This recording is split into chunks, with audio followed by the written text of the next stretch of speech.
இவர் சவுக்கு சங்கர் இருக்கார் இல்லையா, சவுக்கு சங்கருக்கும் திமுகவுக்கும் பார்த்தோம் அப்படின்னா, திமுக ஆட்சி அமைச்சர்லேருந்து இந்த வாய்க்கா வரப்பு தகராறு அப்படின்றது இருந்துகிட்டு இருக்கு. திமுக அமைச்சர்கள் பண்ணக்கூடிய ஒவ்வொரு ஊழலையுமே பார்த்தோம் அப்படின்னா, அவருடைய சவுக்கு மீடியாலையா இருந்தாலும் சரி, மற்ற யூடியூப் சேனல்ஸ்லையா இருந்தாலும் சரி, உட்காந்து ஒவ்வொன்றா புட்டு புட்டு வைப்பார்.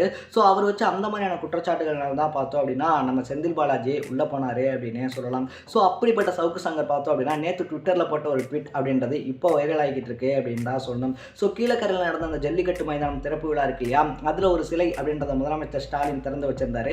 அப்படி திறக்கப்பட்ட அந்த சிலை பார்த்தோம் அப்படின்னா, நம்ம சவுக்கு சங்கரை ஒத்து போற மாதிரி இருக்கு அப்படின்னு சொல்லி நெட்டிசன்கள்லாம் பதிவு பண்ணதுக்கு அப்புறமா, என்னுடைய ஞாபகார்த்தமா நீங்க இந்த சிலை அப்படின்றத தெரிவிச்சதுக்கு ரொம்ப நன்றி அப்படின்னு சொல்லி போட்டதோட மட்டும் இல்லாம தமிழ்நாடு கவர்மெண்ட்டுமே டேக் பண்ணியிருக்காரு. ஸோ சும்மா இருக்கிற நெருப்புல எண்ணெயை தூக்கி ஊத்துன மாதிரி பார்த்தோம் அப்படின்னா, ஆல்ரெடி சவுக்கு சங்கரை கடுகு மாதிரி பார்த்துட்டு இருக்கக்கூடிய திமுக மத்தியினர்ல இப்படி பண்ணியிருக்கக்கூடிய போஸ்ட் அப்படின்றது பார்த்தோம் அப்படின்னா, திமுக மத்தியில் இன்னும் எரிச்சல் அப்படின்றத ஏற்படுத்தியிருக்கு அப்படின்னே சொல்லலாம். ஸோ நீங்க இந்த விஷயத்தை பத்தி என்ன நினைக்கிறீங்கன்றத கமெண்ட் செக்ஷன்ல பதிவு பண்ணிட்டு மறக்காம நம்ம சேனலை சப்ஸ்கிரைப் பண்ணி